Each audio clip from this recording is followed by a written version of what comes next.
Okay, so today in the wonderful world of Destiny has an idea, and the thing for the idea doesn't exist, right?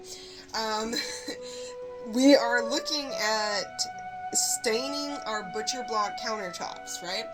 So, a countertop is a place where food is going to touch. So, you want something that is food safe in order to stain that countertop. So, there's like food safe options out there, but they're just oils. So, it's just going to enhance the natural color of the butcher block itself. That's not good enough for me, right? I want a color. Those of you that know me know that I like colors. I mean, look at my watch right here. Look at my pants that I have on, right? I like color.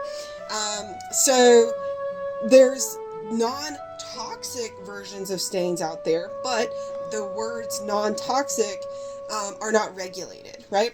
So there's not really any food-safe stains out there. There's food colorings that are out there, but there's not these food-safe stains, right?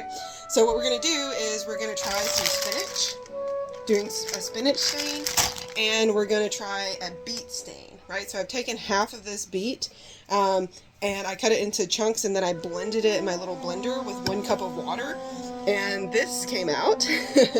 And next I'm going to do the same process with this spinach, and then I'm going to go put them on a piece of butcher block that we've already cut to see what those stains look like.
Okay, so the stains have sat for 12 hours. You can just barely see this green anymore. That was from the spinach. But you can still see the beets here. And so in that center line, I went ahead and put some cutting board oil on it to see what it's going to look like. This morning I did come in and I wiped off all of the residue that was on top. And so it's just been sitting here all day curing. So what I'm going to do next is I'm going to add another layer of the stain up here, so we see what it looks like with 2 coats of stain on this board. So ultimately we're going to try to decide if we want to do just 1 stain coat of the beets or if we want to do 2. And that's what we're doing today. So here's my beets from yesterday.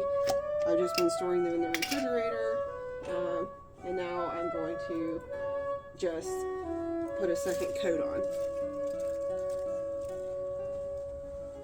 And then I'm probably going to need to move the board because it is slightly leaning this way, and we don't want we don't want the second coat of beets to flow into that first coat over time today. I'm